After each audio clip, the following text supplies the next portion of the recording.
Why is mental health so important to you? That was a question I used to get asked a lot, but I always avoided answering. However, over the last few months, I've finally been able to talk about how mental health has impacted me and my family. Growing up in a different country than the rest of your family is hard. For 14 years, me and my parents lived away from our entire family. Luckily for us, though, we made some friends who welcomed us into theirs. Mackie and Brady were two of my closest friends growing up. We considered each other cousins because we basically spent every holiday together. Growing up, Brady and I liked a lot of the same things, so we were really close. Brady was always smiling and laughing. He could walk into any room and make every single person smile. When we were little, we had stuffed animals that we would take everywhere with us. They went on all kinds of adventures, and they were best friends, just like we were. I have so many memories with Brady that I truly cherish. My favorite memory, though, would have to be when I turned 6. At my birthday party, my mom had made us a treasure hunt. We had to find treasure in a kiddie pool filled with water and gold. Well, spray-painted rocks. And I remember Brady went home that night and he slept with the gold on his bedside table because he thought it was real treasure. Trust me, he never heard the end of that from me. Brady was very intelligent and could have done anything he wanted to. He gained a lot of success through his involvement in the JROTC program.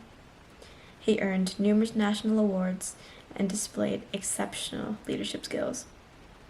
He loved music and was very much inspired by the works of Bruce Springsteen. Despite this, Brady was a perfectionist. He struggled with mental illness and kept his emotions bottled up, unfortunately, leading him to take his own life in September 2022. On the 16th of September, I got a message from one of my friends telling me that Brady had unfortunately passed away. When I read that message, my heart sank.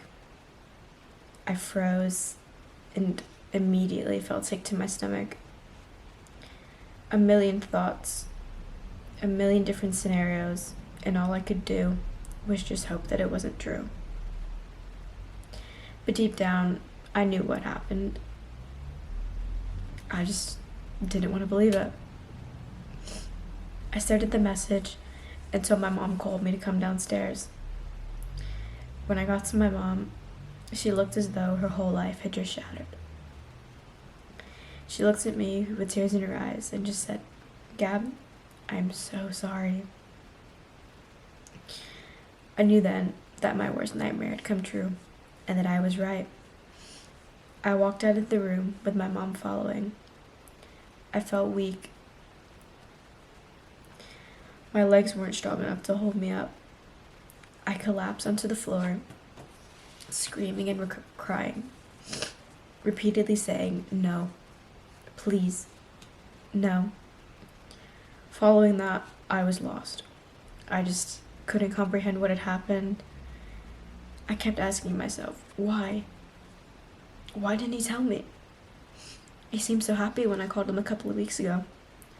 What happened? Could I have done something? Did he not trust me? Almost a year later, and some days I still feel that way. But I know now that I want to honor him and speak out about mental health whenever I can. For those of you who don't know, back in March, I completed a physical challenge for the Mind charity where I ran 100 miles within the month and raised just under $800 to go towards helping people like Brady. Mental health is a very important subject. However, it's something we don't seem to talk about enough. Look around. Someone next to you could be struggling, and you wouldn't even know. Could be someone in your family, or even your best friend. Make sure that you check up on people, and make sure that they know that they are loved and that the universe has them here for a reason. If someone is feeling down, a kind word or a simple smile can change someone's entire day. We must take advantage of every opportunity that we get because there is somebody out there who will not get that. Brady's family are trying to make the best out of a heart-wrenching situation.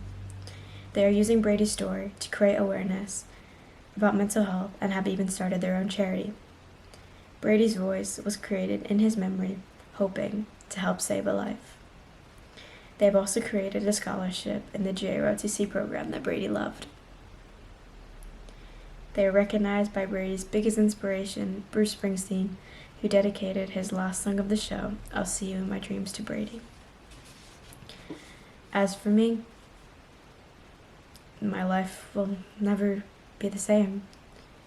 I will always have a piece of me missing. But my goal is to share his story and raise awareness so nobody else has to go through what me and my family went through.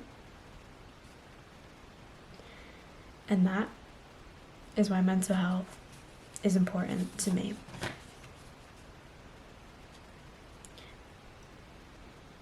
I love and miss you, Brady. If you would like to donate to Brady's Voice, please text the word Brady to 801-801. Thank you.